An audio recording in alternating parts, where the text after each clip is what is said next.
Assalamualaikum warahmatullahi wabarakatuh. Waalaikumsalam warahmatullahi wabarakatuh. Semangat pagi Sobat Semanggi University, kembali lagi di bedah buku Korsup Surabaya Timur. Kali ini bersama saya Rifki Taufiki dan juga ditemani oleh Saya Malia dari tim Sales Korsup Surabaya Timur. dan juga Saya Rina dari koordinator Hikam. Untuk bedah buku kali ini akan dibawakan oleh Bu Maria sebagai pembedahnya. Langsung saja Bu Maria mau bahas tentang apa? Oke, terima kasih banyak atas kesempatannya kepada Pak Vicky. Untuk kali ini kita akan membahas dan membedah dari yang kemarin sudah kita bahas ya. Untuk kali ini kita membahas di bab 29, buat konsumen merasa nyaman. Jadi saya ingatkan kembali, untuk ini adalah tulisan dari Ibu Mugi Artilisi dengan judul 101 intisari menjual beli 45 lebih cepat omset meningkat. Dari judulnya udah basic banget ya. Oke, untuk yang bab 29 ini, buat konsumen merasa nyaman. Di sini adalah tiba-tiba ada konsumen datang dengan bad mood, dan kita sebagai penjual gimana supaya membuat konsumen itu merasa nyaman. Jadi untuk poin-poinnya itu ada perspektif terhadap konsumen. Jadi pandangan kita terhadap konsumen itu seperti apa. Jadi untuk pelayanannya itu konsumen adalah raja, dan perhatiannya kepada konsumen itu adalah teman. Kemudian fokus. Jadi fokus terhadap pelayanan kepada konsumen itu yaitu kebutuhan dan keinginan konsumen. Kemudian masalahnya itu ada di kegelisahan atau masalah dan hasrat dari konsumen tersebut. Lalu ada hasil yang diharapkan. Hasil yang diharapkan itu pelayanan kita kepada konsumen itu yaitu gimana caranya supaya konsumen itu repeat order, yaitu pembelian kembali.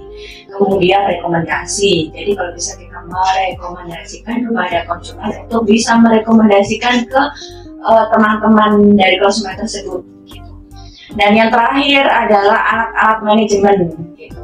Kita harus bisa memberikan pelayanan di mana di prosedur operasi standar dan daftar peraturan layanan yang kita punya.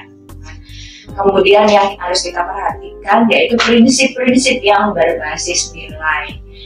Jadi untuk kenyamanan konsumen ini sebenarnya ada di grade berapa ya? Kalau dari Pak Vicky, misalkan ada konsumen datang nih, terus kita kan harus menganalisa tuh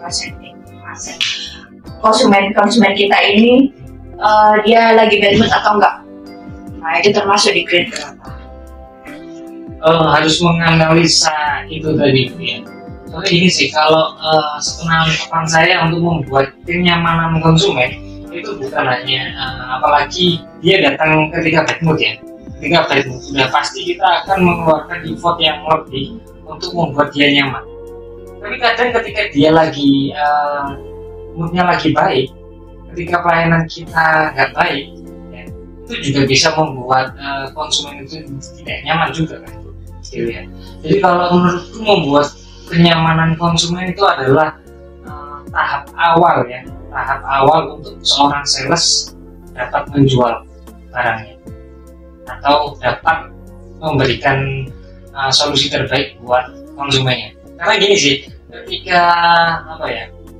ketika kita tidak bisa membuat nyaman, kadang barang yang kita tawarkan itu sudah sesuai dengan kebutuhan dia, itu dia ngerasa nggak cocok. Karena itu tadi kita tidak bisa buat kenyamanan ya. Nah, mungkin kenyamanan saat berinteraksi atau apa gitu kan.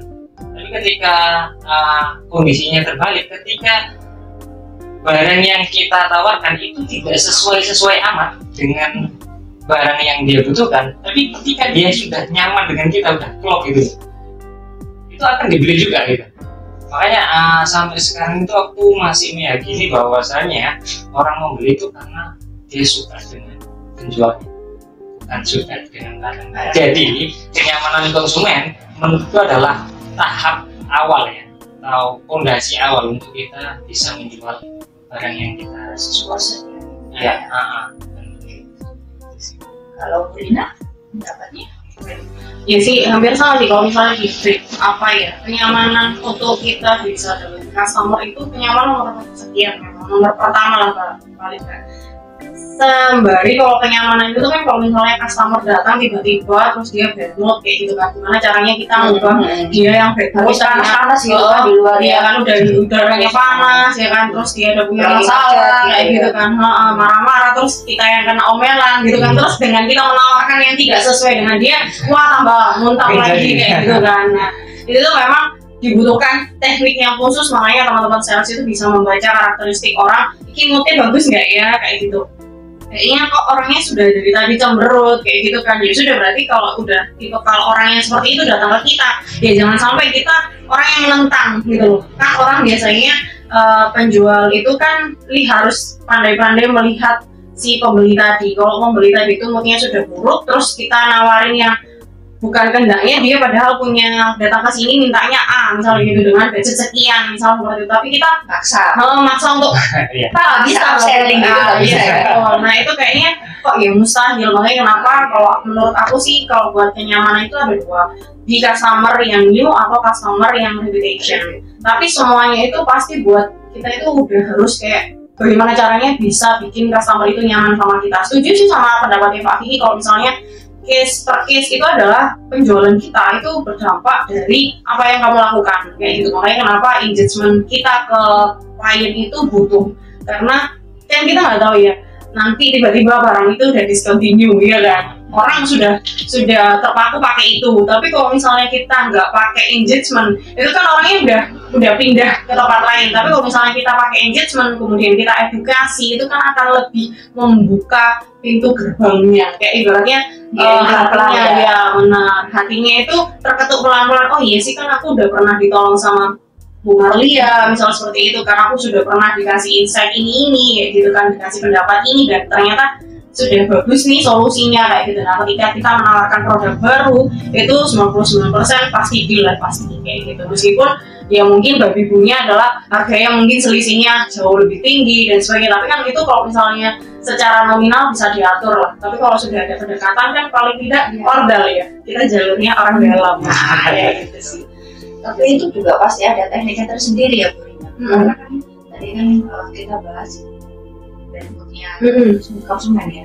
Jadi gimana caranya kita ngomongnya mengalir hingga dari bentuk sampai jalan-jalan terus, otomatis kan dia kan dari tinggi nih, dia dari enak kan. Gimana caranya untuk menyatabilkan emosinya. Nah itu kan ya, itu kan tantangannya di situ. Gimana kita bisa menggiring ternyata apa yang dia cari nggak ada, discontinue itu tadi, apalagi harganya lebih mahal, ya kan? Terus sudah harganya lebih mahal, nggak ready juga di situ. Nah, mampus deh. Itu. Gimana ya itu caranya tuh untuk biar nggak loss kan, ya kan? Biar nggak loss. Nah itu sebenarnya tuh teknik yang luar biasa yang harus didalami. Ada tekniknya sendiri. Makanya kenapa teman-teman sales itu kan perlu kita siapkan sales script sebenarnya. Jadi kalau misalnya kamu punya karakteristik ketemu sama klien yang kayak gini, kamu harus seperti apa kayak gitu. Kalau misalnya itu sales baru ya, tapi kalau misalnya sales pengalaman harusnya lebih pro lah. Tinggal kita kasih itu the point arahannya aja udah bisa jalan sendiri ya kan. Karena saya yakin semua sales tuh punya ciri khasnya masing-masing sih ya. Dia punya tahu clue-nya sendiri-sendiri lah. Berarti kayak gitu kan. Kecuali kalau misalnya dia kayak ada lowongannya itu, itu beda lagi. Berarti kan harus dibentuk. Tapi nggak tahu ada luasannya itu. Nah betul, itu kan nggak bisa dibuat-buat. Kalau luasannya itu harus natural. Ya biar karena ada yang kayak gini. Udah gitu aja Pak Vicky. Nggak tambahin lagi. Mau tanya Bulia sih sebenarnya. Untuk membuat orang yang lagi bad mood ini, Bulia ini kan seorang sales yang udah profesional, udah lama banget. Gimana sih cara kita untuk menghadapi orang-orang yang ketika datang udah bad mood gitu? Nah, kalau dengan caranya Bulia, gitu. Kita siapa itu pasti ya.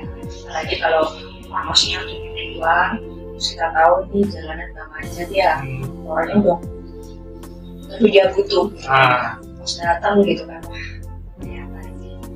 Ini dipasang dulu aura, kita harus tahan nafas dulu. Mas Bismillahirrahmanirrahim gitu ya, afirmasinya kita itu sudah pasti itu. Kalau misalnya kita lihat, wah ini seorang ini pasti ini kan kelihatan. Oh, itu adalah tantangan ya pasti ya. Selamat siang, ada yang bisa dibantu, apakah tadi sudah masakan. Intinya itu kalau dia lagi di atas, kita harusnya di bawah. Kita harus di bawah. Silakan duduk dulu Pak. Oh saya mau cari ini misalkan. Silakan duduk dulu Pak, ada yang bisa dibantu. Gitu. Sebenarnya kalau dari saya sendiri ya, untuk mempelajari gimana cara untuk mengolah emosi. Jadi ketika ini untuk saya sendiri. Jadi kalau saya merasa mau marah nih, wah kayaknya aku nih mau marah ini nggak bisa. Gitu. Misalnya ke anak saya yang emosinya keluar dari kita. Ketika saya posisi marah itu berdiri, saya harus duduk. Ya, ini kalau misalkan pas lagi di rumah. Ketika duduk, sudah memarah, saya harus berlari. Jadi intinya itu harus menurunkan ya. Itu yang saya terapkan kepada orang lain yang saya itu merasakan orang ini mau marah. Ambil bawahnya gitu. Betul. Itu sih kalau dari saya Pak. Kalau yang lainnya kan bisa sambil jalan kan, nanti aja ngobrol ya Pak. Kasih minum dulu, haus panas, kita kasih minum. Boleh, kalau orang marah tuh biasanya kan lagi pula kan kalau di sini kan agak jauh kan, nggak mungkin kita Pak tunggu sebentar ya kita kesana kan rasanya kan nggak mungkin. Jadi harus pinter-pinter analisis kenapa nih dia itu ya.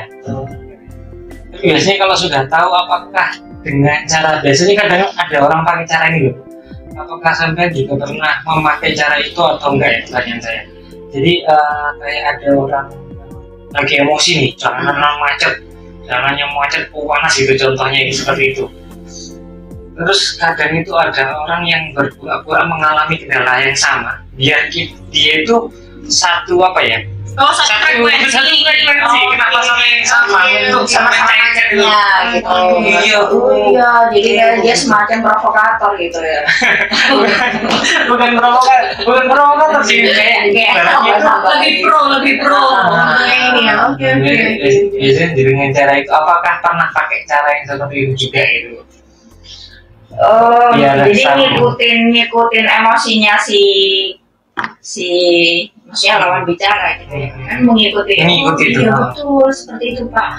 Nah itu kalau saya ya, kalau di awal itu nggak bisa, itu improvisasi sih kalau itu nantinya ya. Kita lihat dulu dari pandangan pertamanya itu ya, kita seperti apa. Nanti kalau misalkan oh dia kayaknya bisa nih kita istilahnya tuh untuk jadi penaruhnya dia. Jadi parasitnya dia misalkan ngerasa oh iya benar Pak, tadi saya di sana itu juga ada kena macam Pak ya begini. Oh jadi cara itu berarti intinya itu cara itu bisa dipakai tapi tidak bisa secara langsung gitu ya. Jadi terus kita dan itu nggak bisa buat orang yang nggak suka basa-basi. Oh iya benar. Terpoin ya. Nggak bisa terpoin. Jadi tergantung lawan kita ya.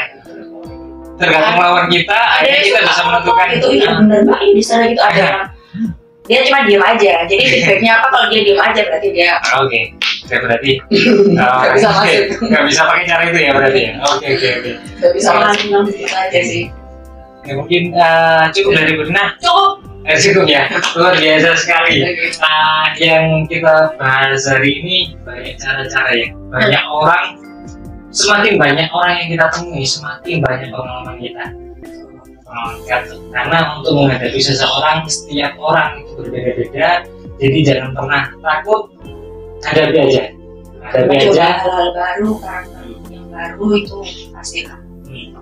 Dan jangan lupa juga untuk buat nyaman semua orang yang customer konsumen kita ya. Oke, mungkin cukup sekian dari buku kali ini, kita tutup. Terima kasih. Wassalamualaikum warahmatullahi wabarakatuh. Waalaikumsalam warahmatullahi wabarakatuh.